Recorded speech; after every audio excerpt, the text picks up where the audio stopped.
outils de gestion pour vos clients, qui était la troisième brique dont j'ai parlé.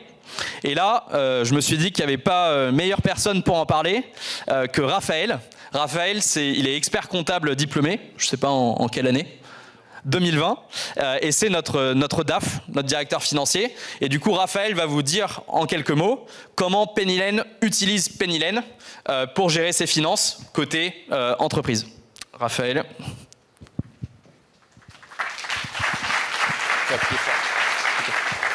Bonjour, bonjour.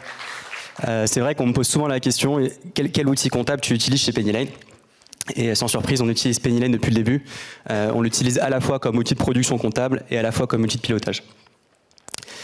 Donc ici, c'est le premier module qu'on utilise, c'est pour facturer nos propres clients.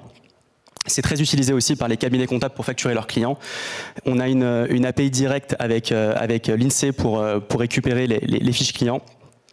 Et configurer le devis d'abonnement est très simple. On a juste à rentrer la date de début d'abonnement, le produit, et une fois qu'on l'a envoyé au client, il va pouvoir directement signer le devis et signer son mandat de prélèvement. Et après, il n'y a plus rien à faire. Les factures partent à la périodicité choisie et les factures sont automatiquement rapprochées puisqu'on est connecté par API avec GoCardless. Donc c'est un gain de temps énorme et nos experts comptables partenaires l'utilisent beaucoup. La deuxième feature qu'on utilise aussi beaucoup, c'est la page achat. On va la voir. Hop.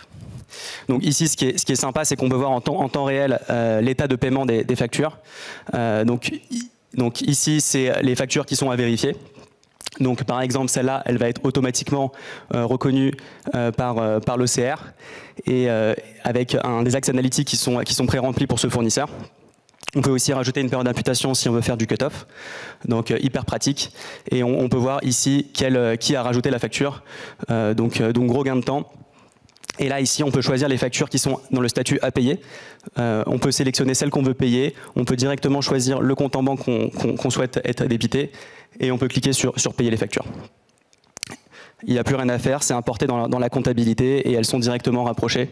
Donc gros gain de temps aussi. Ça, c'est le module note de frais qui a été mis récemment en place.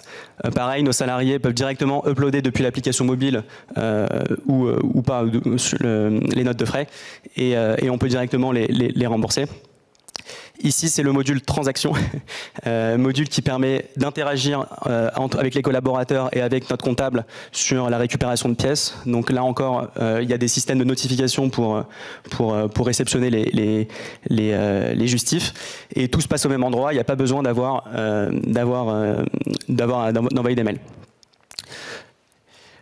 Enfin, ça, si on veut aller plus loin dans l'analyse, on a une connectivité avec Power BI. Je sais que c'est pas mal demandé par nos amis experts comptables.